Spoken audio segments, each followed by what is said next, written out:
नमस्कार, मैं हूं दिबांग। आ गई है एक बड़ी खुशखबरी। खबर है कोविड-19 के खिलाफ बन रही serum institute of India Pune की वैक्सीन कोविशील्ड के बारे में।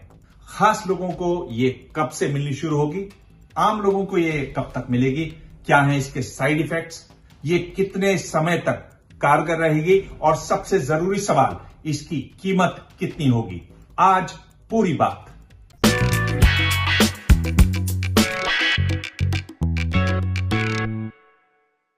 मैंने लगातार अपनी वीडियोस में कहा है कि serum institute of India Pune की वैक्सीन कोविशील्ड भारत के लिए सबसे कारगर होगी और भारत में सबसे पहले आएगी। आज इस बारे में एसआईआई के सीईओ अडार पूनावाला ने बड़ी जानकारी दी। पहले बात करते हैं इस वैक्सीन की कीमत के बारे में। पूनावाला ने कहा कि भारत में बन रही वैक्सीन का दाम दुनिया में बन रही वैक्सीन का आधा या उससे कम होगा।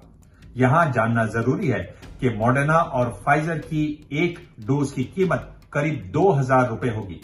भारत में वैक्सीन का दाम होगा $5 से $6 प्रति डोज, यानी आज की डॉलर की कीमत पर करीब 370 से $444 के बीच। भारत सरकार को ये और सस्ते दाम पर मिलेगी क्योंकि सरकार इसे बड़ी संख्या में खरीदेगी। कीमत होगी $3 से $4, यानी $222 से $296 के बीच। वैक्सीन पर भारत सरकार और एसआईआई की बात चल रही है। सरकार 30 से 40 करोड़ डोज जुलाई तक खरीदना चाहती है। बांग्लादेश, नेपाल और अफ्रीका के कुछ देशों से भी एसआईआई की बात हो रही है, लेकिन भारत उसकी प्राथमिकता है। कोविशील्ड भारत में कब से मिलनी शुरू होगी, इस पर बात आगे, लेकिन एक और महत्वपूर्ण सवाल कि कोविशील्ड कितने समय तक कारगर रहेगी। कोविशील्ड के शुरुआती नतीजे बताते हैं कि ये बुजुर्गों में भी अच्छे परिणाम दिखा रही है। उनमें भी बड़ी संख्या में एंटीबॉडीज और टी सेल्स बन रहे हैं। ये कब तक सुरक्षा देगी, ये कहना मुश्किल है। साल भर बाद ही इसके बारे में पूरी तरह से पता चल पाएगा। पूनावाला ने कहा कि इस बारे में कोई कुछ दावा करे तो वो सरासर गलत होगा। इस बारे में अभी कुछ भी नहीं कहा जा सकता। किसी भी वैक्सीन के बारे में यह जानना बहुत जरूरी होता है कि उसके साइड इफेक्ट्स क्या हैं। भारत में ऑक्सफोर्ड यूनिवर्सिटी, एस्ट्राजेनेका और serum institute of India Pune की वैक्सीन का ट्रायल हो रहा है 1600 लोगों पर और अब तक कोई बड़ी शिकायत नहीं आई है। इसके साइड इफेक्ट्स जो देखे गए हैं उनमें हल्का बुखार, सरदर्द और कमजोरी है। इन सभी को गंभीर नहीं माना जाता। ऐसा आमतौर पर हर वैक्सीन के साथ होता है।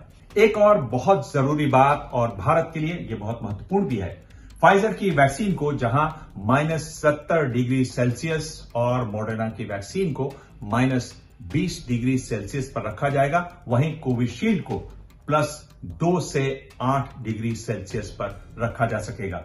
आपको बता दूं, आमतौर पर फ्रिज का तापमान होता है +4 डिग्री सेल्सियस। और अब सबसे बड़ा सवाल, आखिर भारत में कब से मिलने लगेगी कोविशील्ड? 2 से 3 हफ्ते बाद यूके और दूसरे देशों में जो ट्रायल चल रहे हैं उनके नतीजे आ जाएंगे और तब यूके और दूसरे देशों में इसको इमरजेंसी अप्रूवल मिलने की उम्मीद है। उसके बाद serum institute of India drugs controller से इमरजेंसी अप्रूवल मांगेगी। यहां यह समझना जरूरी है कि यह अप्रूवल खास लोगों के लिए होगा, यानी स्वास्थ्य कर्मियों और बुजुर्गों के लिए। सब ठीक रहा तो स्वास्थ्य कर्मियों और बुजुर्गों को अगले साल जनवरी-फरवरी से वैक्सीन मिलने लगेगी। आम लोगों को वैक्सीन मिलेगी मार्च और अप्रैल से। यह वैक्सीन 18 साल से ज्यादा के लोगों के लिए होगी। इस समय पुणे में हर महीने कोविशील्ड की 5 करोड़ डोज बन रही हैं। जैसे ही यूके में परमिशन मिलेगी, अप्रूवल होगा, तो इस काम में तेजी आएगी और बनने लगेंगी 10 करोड़ डोज। दुनिया भर में जो वैक्सीन बन रही है, लगातार मेरी नजर बनी हुई है। आप भी इस बारे में कोई संदेश देना चाहें, मैसेज बॉक्स में जरूर लिखें, भाषा में संयम रखें और आप जरूर पढ़िएगा। मैं आपके संदेश पढ़ता हूं, उनके जवाब भी लिखता हूं, वो भी देखिएगा। आप चाहें तो मुझे ट्वीट कर सकते हैं, ट्विटर पर मैं ज्यादा होता हूं। मेरा हैंडल है @dibang, DIBANG। धन्यवाद। एबीपी न्यूज आपको रखे आगे।